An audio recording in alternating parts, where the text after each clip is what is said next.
법년 이케다 선생님 어서 강의 세계를 비추는 태양의 불법 생도하니 사도하니의 대경애 어이구전 요문편 12 열애수량품 제16 중 인류의 오랜 역사에서 생사라는 주제는 동서양을 막론하고 철학과 종교의 최대 명제였습니다.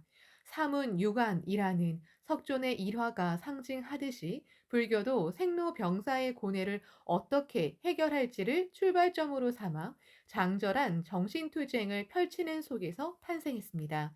니치렌 대성인은 어릴 때부터 불법을 배웠는데 염원하기를 사람의 수명은 무상이니라 현명함도 어리석음도 늙음도 젊음도 무상은 상례이니라 그러므로 우선 임종의 일을 배우고 후에 타사를 배워야 한다고 생각하여 어서 1404쪽라며 젊을 때부터 생사를 깊이 탐구했다고 말씀하셨습니다.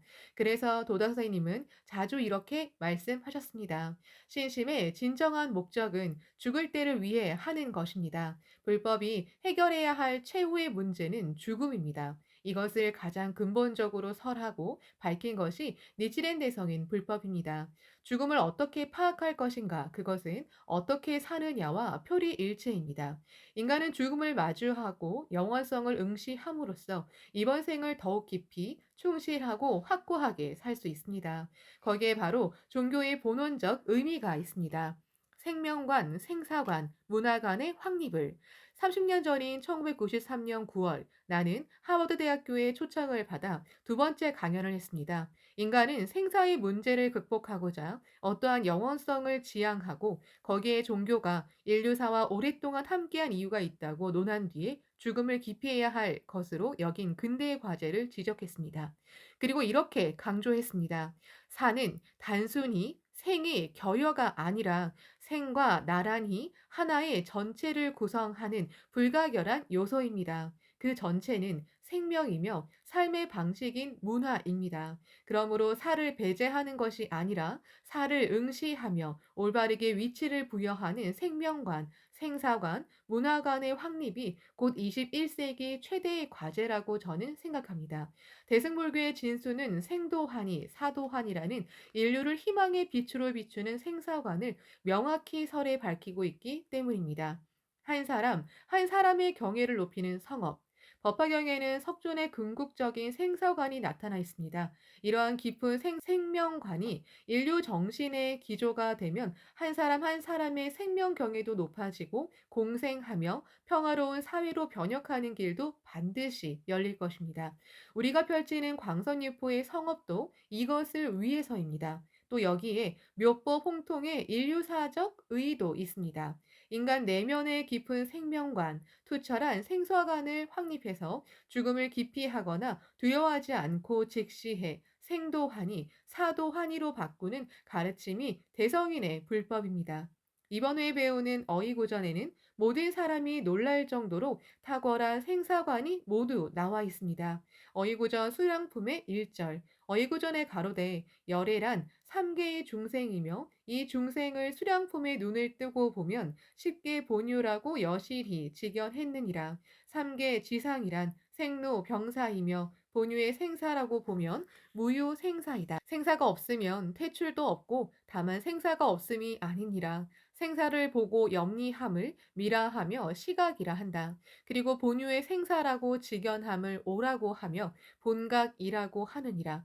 지금 니치렌 등의 동료가 남묘 호랭개교라고 봉창할 때 본유의 생사, 본유의 퇴출이라고 개각하느니라. 어서전집 753쪽 16행에서 754쪽 2행 현대어역 수령품 27개의 대사 제4 열의 여실직연 3개 지상 무유 생사지사 어이구전에 이렇게 말씀하셨다. 열애란 3개의 중생이다. 수량품의 눈을 뜨고 이 3개의 중생을 보면 그대로 쉽게 본유의 당체라고 있는 그대로 직연할 수 있다. 또 경문에 씌어 있는 열애가 직연하는 3개 지상이란 생로 병사이다. 그것을 본유의 생사로 보면 무유생사, 생사가 있다는 것이 아니다. 무유생사, 약퇴, 약출이라는 경문이 있는데 생사가 없으면 퇴출도 없다. 단지 생사가 없다는 것이 아니다. 생사를 보고 기피해서 떠나려는 것을 미혹이라고 하고 시각이라고 한다. 있는 그대로 본유의 생사라고 직연하는 것을 깨달음이라고 하고 본각이라고 한다. 지금 니치렌과 제자들이 남묘 호링개교라고 제목을 부를 때 본유의 생사, 본유의 퇴출이라고 개각하는 것이다. 사바 세계야말로 영원한 적광토. 먼저 수량품의 요체를 확인하고자 합니다. 수량품에서는 가장 처음에 석존의 성도가 금세의 보리수 아래가 아니라 500 진정거까지 거슬러 올라가는 구원이라고 밝혔습니다. 그러나 수량품의 중요한 가르침은 여기서 그치지 않습니다. 다시 말해 부처는 구원의 과거부터 또 미래 영원히 이 사바 세계에서 법을 설하고 중생을 구제하는 투쟁을 계속한다고 밝혔습니다. 진정한 적광토는 어딘가 다른 세계가 아니라 바로 우리가 사는 사바 세계에 출현한다는 가르침입니다. 이것은 그때까지 경전에 씌어 있는 성불관과 국토관을 크게 전환하는 가르침입니다. 도다 선생님은 이 부분에 와서 불법이 발칵 뒤집혀 버렸다라고까지 말씀하셨습니다. 석존이 수행해서 성도한 근원법을 말법에 와서 설하고 밝힌 분이 어범불 니치렌 대성일입니다. 그리고 수량품에는 영원한 붓다가 한 인간으로서 삶과 죽음의 모습을 보여줍니다. 다시 말해 방편, 현, 열반, 영원한 구제자가 방편으로서 세상을 떠난다고 씌어 있습니다. 이것은 영원한 부처인데 왜 죽는가라는 물음에 대한 답입니다. 인멸을 통해 사람들에게 부처와 법을 가랑하게 하는 본원적인 신앙심을 일으켰습니다. 수령품의 본인은 어디까지나 민중구제입니다. 중생을 교화하고 중생을 제도하는 것이 근본 목적입니다. 오직 중생을 위해 선근을 심고 환희의 마음을 생기게 하고자 부처는 모든 지혜와 방편을 구사하고 영원히 계속 투쟁합니다. 그의 호응에 중생 측은 깊은 구도심과 실천의 신심을 일으켜 흉중에 부처의 생명을 용연하면 그 사람이 투쟁하는 곳이 영산이 됩니다. 그야말로 수량품은 사제불의의 경전입니다. 사제가 감응해 함께 서원을 실현하고자 행동하고 영원한 생명의 끝까지 살아가는 대경애를 밝힌 것이 이번 회에 배울 어이구전의 1절이라고 할 수 있습니다. 민중 속으로 뛰어들어 투쟁하는 부처. 앞에서 언급한 법화경 경문어에 열의 여실지견이라고 있습니다. 부처의 지혜는 현실을, 여실, 다시 말해 있는 그대로 바라보는 깨달음의 지견입니다. 부처는 삼라만상을 보면 거기에 담긴 실상, 진실한 모습을 봅니다. 부처가 가진 지혜의 눈은 우리가 사는 삼계 지상의 진실을 볼 수 있습니다. 그리고 대성이는 어이구전에서 열애란 삼계의 중생이라고 말씀하셨습니다. 다시 말해 이 타각의 현실 세계에 사는 우리 중생이야말로 실은 부처라고 단언하셨습니다. 부처의 눈, 수량품의 눈으로 보면 삼계의 중생도 그 몸 그대로 본유의 부처입니다. 누구나 본디 부처이고 구원의 부처는 우리 자신이라는 불법의 궁극적인 깊은 뜻을 밝힌 것입니다. 대성이는 이 중생을 수량품의 눈을 뜨고 보면 쉽게 본유라고 여실히 직연했느니라 라고 말씀하셨습니다. 고뇌가 소용돌이치는 삼계에 사는 중생은 표면적으로는 미혹이 가득한 육도의 세계에 있습니다. 그러나 수량품의 눈으로 보면 한 사람, 한 사람이 쉽게 본유, 다시 말해 쉽게 호구의 당체입니다. 어떠한 중생의 생명에도 본디 십계가 갖춰져 있습니다. 당연히 불계를 갖추고 있어 묘법의 당체가 됩니다. 부처란 결코 특별한 존재가 아닙니다. 수량품에 씌어 있는 부처는 대자비를 체현하고 생사를 되풀이하며 사바 세계에서 중생을 성불로 인도합니다. 그와 마찬가지로 우리도 삼계의 현실 세계에서 자신의 괴로움을 안고 있으면서도 생로병사의 고뇌와 싸우는 사람들 속으로 뛰어들어 동고와 자비의 기원으로 자타 함께 행복과 사회의 안온을 위해 활동합니다. 열애의 심부름꾼으로 열애와 같은 행동을 하고 민중을 구제하는 열애의 일을 완수합니다. 그야말로 인간 혁명의 원리입니다. 불행과 맞서는 중생 외에 부처는 없습니다. 고뇌하는 민중 속으로 일부러 뛰어드는 보통의 인간이 부처입니다. 도다 선생님은 구원의 범부가 출현한다고 단언하셨습니다. 누구나 원초의 사명을 완수하고자 현실 세계에 뛰어들어 원겸 어업의 모습을 보여주고 있습니다. 묘법의 본원적인 역용을 발휘하는 범부입니다. 이러한 존귀한 인간관, 생명관 생명관에 바로 인간을 위한 종교의 끝없는 원류가 있다고 할 수 있습니다. 영원한 생명에 갖춰진 본유의 작용, 이어서 어이구전에는 수량품의 눈으로 여실직연하면 생로병사를 피할 수 없는 무상의 존재인 일체 중생이 본유의 생사에 영원히 살아가는 존극한 한 사람, 한 사람이라고 나타내고 있습니다. 먼저 삼계지상이란 생로병사이며 본유의 생사라고 보면 무유생사이다라고 말씀하셨습니다. 여기서 본유란 본디 갖춰져 있는 것, 본디 있는 그대로 존재하는 것입니다. 우리도 십계호고의 당체이고 부처의 영원한 원초적 생명을 갖추고 있습니다. 생이든 사이든 영원한 생명이 나타나는 본유의 현상이고 작용이라고 보는 것이 부처의 위대한 안목입니다. 전 우주가 생사의 리듬을 연주하다. 도다 선생님은 항상 사후의 생명은 대우주에 녹아든다고 말씀하셨습니다. 그리고 이렇게도 말씀하셨습니다. 우리 생명도 이처럼 현세에서 내세로 계속될 뿐입니다. 결코 다른 모습으로 나타나는 것이 아닙니다. 우주라는 것은 시작된 때가 없습니다. 또한 끝도 없습니다. 우리 생명도 시작도 없고 끝도 없이 영원히 살아갈 것입니다. 대성이는 생명의 본질을 생사의 이법 또 묘호랭개교의 생사로 나타내셨습니다. 천지, 음양, 일월, 오성, 지옥 내지 불과 생사의 이법이 아님이 없느니라. 이와 같이 생사도 오직 묘호랭개교의 생사로다. 어서 1336쪽. 인간의 생명뿐만 아니라 우주의 삼라만상을 꿰뚫고 생과 사에 걸친 근원법이 묘법입니다. 쉽게 모든 의정이 묘법의 당체이기 때문입니다. 이처럼 전 우주가 생사의 이법이라는 리듬을 영원히 연주한다고 보는 것이 불법의 예지입니다. 순간순간의 생명에 끝까지 살아가다. 대성이는 다만 생사가 없음이 아니니라라고 말씀하셨습니다. 미혹의 생사관을 타파하고 본유의 생사관에 선다고 해서 현실의 생사가 사라지는 것은 아닙니다. 생사를 보고 염리함을 미라하며 시각이라 한다입니다. 3세의 생명관을 알지 못하고 죽음을 기피하며 금세의 생에만 마음이 사로잡히면 그것은 미혹입니다.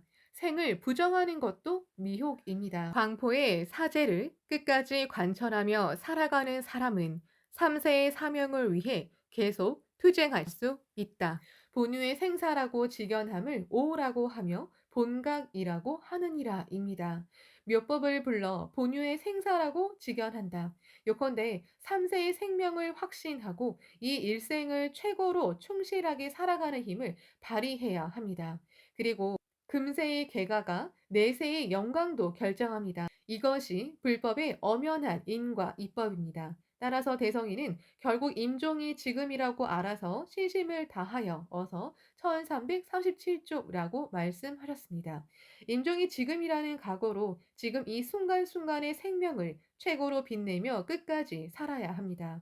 이것은 분명 남묘호랭개교라고 봉창하는 일입니다. 그 사람이 본유의 생사, 본유의 tet줄이라고 개각하느니라라고 말씀하신 인생을 사는 것입니다.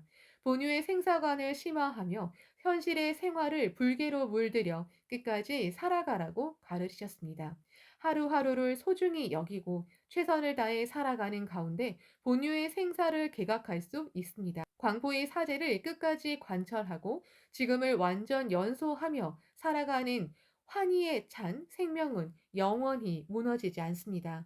하루 또 하루 보배를 쌓기에 금세뿐만 아니라 3세에 걸쳐 본유의 사명을 위해 계속 투쟁할 수 있습니다. 어이구전 수량품의 1절 무작의 삼신의 당체의 연화의 부처란 니치덴의 제자단나 등이니 남묘호랭개교의 보호를 수지해 받들기 때문이니라. 우는 어서연집 754쪽 7행에서 8행 현대 어역 무작 삼신의 당체 연화의 부처란 니치덴과 그 제자들이다. 남묘호랭개교의 보호를 수지해 받들기 때문이다. 쉽게 본유의 부처는 우리. 이번 어이구전의 마지막에는 무작삼신, 부처의 세 가지 특성인 법신, 보신, 응신의 삼신을 본디 갖추고 있는 쉽게 본류의 부처란 대성인의 뒤를 잇는 우리라고 말씀해 주셨습니다. 그것은 남묘 호랭개표의 보호를 수지해 받드는 것으로 남묘 호랭개표를 자신의 생명에 열어 나타내 맥동할 수 있기 때문입니다. 우리의 생사는 남묘 호랭개표의 대법에 입각한 본유의 생사가 됩니다. 자신 법성의 대지를 생사로 유전해 가느니라. 어서 724쪽라며 3세 영원히 지용의 사명을 대환희로 완수할 수 있습니다. 본유의 생사이기 때문에 비로소 죽음은 결코 두려워할 것이 아니라 생도환희, 사도환희, 생도유락, 사도유락이 됩니다. 물론 살아있는 범부로서 우리 인생에는 죽음에 대한 슬픔과 쓸쓸함도 있습니다. 사랑하는 사람을 잃고 몇 번이나 밀려오는 슬픔에 휩싸일 때도 있습니다. 그러나 그래도 묵묵히 제목을 부르면 생사를 초월해 서로 이야기할 수 있습니다. 제목을 보내며 위로해주는 동지도 있습니다. 그러한 가운데 반드시 죽음에 대한 깊은 의미와 소생의 희망을 느끼는 때가 옵니다. 묘법에 비춰진 생로병사의 고뇌는 반드시 상락아정의 환희로 전환할 수 있습니다. 대성이는 남편을 먼저 떠나보는 묘이친이에게 세상을 떠난 남편은 가족을 반드시 지켜줄 것이라고 말씀하셨습니다. 어서 1254쪽 통해 신심을 관철하면 친척도 반드시 수호를 받고 틀림없이 행복의 방향으로 나아갈 수 있다고 가르쳐 주셨습니다. 또 살아 계셨을 때는 생의 부처, 지금은 사의 부처, 생사 다 같이 부처이니라. 즉신 성불이라고 하는 중요한 법문은 이것이로다. 어서 1504쪽라고도 말씀하셨습니다. 실제로 우리 학회원은 좌절 광포를 위해 끝까지 살아 드넓고 확고한 생사관을 체현하고 다음 생으로 여행을 떠나는 동지의 모습을 무수히 바라보며 이 어문을 실감했습니다. 생도부처, 사도부처, 생도환희, 사도환희입니다. 지용의 사명은 영원한 연속 투쟁. 어쨌든 성운에 비춰 우리의 광포 여정은 결코 금세만으로 끝나지 않습니다. 부처의 눈으로 본유 상주의 경애로 보면 금세의 죽음은 잠깐의 휴식입니다. 수유간 어서 574쪽입니다. 반드시 다음에 새로운 사명과 복운의 생이 시작되고 청신한 생명으로 지용, 서원의 춤을 자유자재로 춥니다. 우리는 생생세세 대복덕에 감싸여 광선유포와 입정 안국을 위해 계속 달립니다. 그렇게 투쟁하는 생명은 대우주의 근본법인 묘법과 합치한 가장 존극한 무상의 대경애를 열 수 있습니다. 한 사람 한 사람의 생명의 보탑이 빛나다. 나는 30년 전 하버드 대학교 강연에서 어이구전의 일절을 소개하며 이렇게 끝맺었습니다. 니치렌 성인의 어이구전에는 사상, 생로병사를 가지고 우리의 일신의 탑을 장엄하느니라. 어서 740쪽라는 말씀이 있습니다. 저는 21세기의 인류가 한 사람 한 사람의 생명의 보탑을 빛내기를 진심으로 기원합니다. 그리고 열린 대화의 장대한 교양으로 이 푸른 지구를 감싸면서 제3의 천년을 향하여 신생의 일보를 내디딜 것을 저는 원합니다. 이 강연을 통해 대승불교의 정신을 이야기하면서 실제로는 미래 문명의 바람직한 모습을 말하고 있다. 테헤라니안 박사, 종교적인 말을 많이 사용하지 않고 보편적인 시민 종교의 의의와 인간을 위한 종교의 의의를 제시했다. 데메라스 박사 등의 소감도 들었습니다. 식자들의 소감은 본유의 생사관과 깊은 생명관을 설하는 대승불교의 정수를 실천하는 우리 지용의 보살행에 21세기 문명을 구축하는 새로운 흐름을 감지한 기대이자 격려였습니다. 함께 영원한 사제 불의의 대도를 인류가 커다란 기로에 직면했다는 사실은 누구나 느끼고 있습니다. 이러한 위기의 시대에 생명 존엄의 천리를 품은 우리의 행동을 마침내 세계가 주목하고 있습니다. 기다리고 있습니다. 생도 환희, 사도 환희인 광포의 여로를 다 함께 상쾌하고 밝게 또 활기차게 행진합시다. 자타 함께 행복과 평화를 확고하게 실현하기 위해 긍지 드높은 태양의 불법의 빛을 발하며 사제 불의의 대도를 끝까지 함께 걸어가지 않겠습니까?